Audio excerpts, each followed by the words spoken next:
Bismillahirrahmanirrahim. Assalamualaikum warahmatullahi wabarakatuh.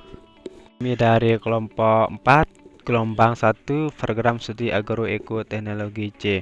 Di sini kami akan memaparkan sebuah materi yaitu tentang kelangkaan pupuk. Sebelum kita lanjut ke materi, saya akan memperkenalkan anggota kami kelompok 4, yaitu saya di sini sebagai moderator atau pembuka.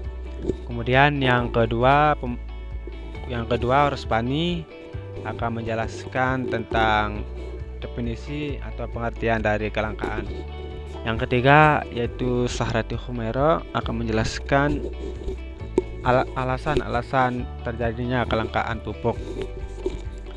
Kemudian yang keempat yaitu Sahrul Ramdhani akan menjelaskan tentang dampak positif dari kelangkaan pupuk tersebut. Terus yang kelima yaitu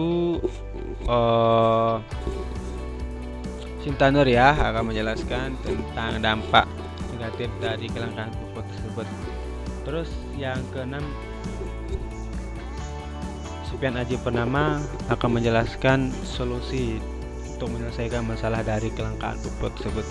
Sekian dari pembukaan. Selanjutnya penyambung materi yang akan disampaikan oleh beberapa rekan saya kepadanya saya persilahkan. Kesempatan kali ini saya akan menjelaskan tentang kelangkaan. Kelangkaan merupakan suatu kondisi di mana tidak tercukupinya sumber daya untuk memuaskan suatu kebutuhan. Kelangkaan dapat terjadi karena jumlah kebutuhan lebih banyak daripada jumlah yang tersedia, seperti halnya kelangkaan pada pupuk yang menyebabkan meningkatnya peningkatan produksi, serta kebiasaan para petani dalam penggunaan pupuk secara berlebih. Kelangkaan pupuk ini selalu berulang pada tiap tahunnya, terutama pada saat puncak musim tanam. Saya akan menjelaskan alasan terjadinya kelangkaan pupuk.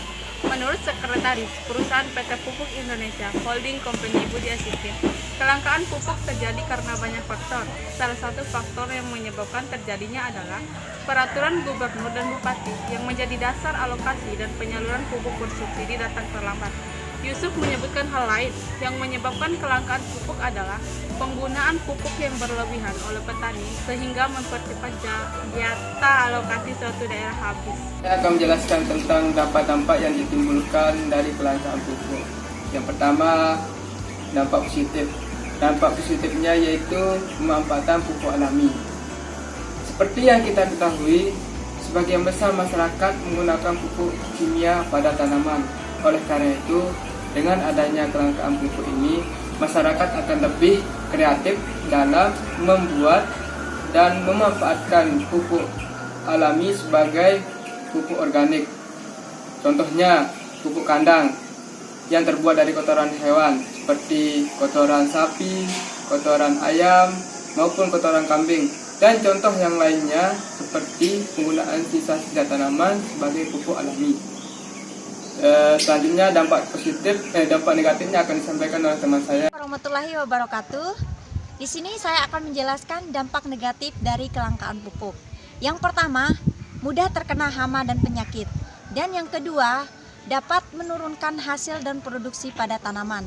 Adapun penjelasan dari kedua dampak tersebut yaitu dikarenakan pada tanaman belum diberikan unsur hara dan nutrisi, sehingga pada tanaman mudah terkena hama dan penyakit, dan juga dapat menurunkan hasil dan produksi pada tanaman. Kita memaparkan tentang kelangkaan pupuk.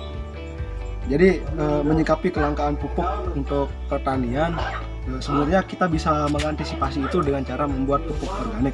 Nah, salah satunya untuk pembuatan pupuk organik yaitu bisa kita manfaatkan limbah-limbah dapur rumah tangga ataupun daun-daun yang jatuh dari pekarangan, kayak nih limbah rumah tangga nih, bekas parutan kelapa dan sebagainya.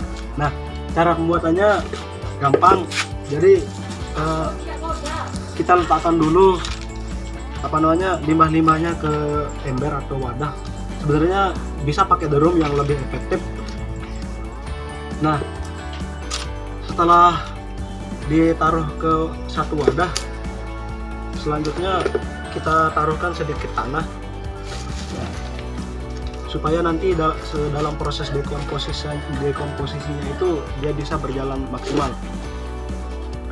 Bisa dilihat kayak gini deh bentuknya kalau udah dikasih tanah.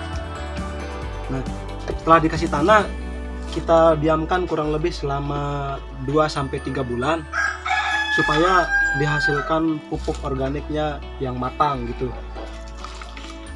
Nah, jadi dalam kelangkaan pupuk tuh nggak bisa kita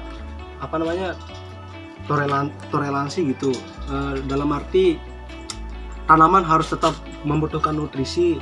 Ketika pupuk kimia sintetik tidak bisa dipenuhi, maka alangkah baiknya kita menggunakan pupuk organik, terutama memanfaatkan limbah-limbah dapur rumah tangga sebagai pupuk organik. Baik, terima kasih kepada teman-teman yang telah memaparkan materinya. Selanjutnya, sebelum kita mengakhiri video ini, saya sebagai moderator dan mewakili teman-teman anggota kelompok 4 mengucapkan terima kasih dan minta maaf apabila ada kesalahan kata. Sekian, terima kasih. Wassalamualaikum warahmatullahi wabarakatuh.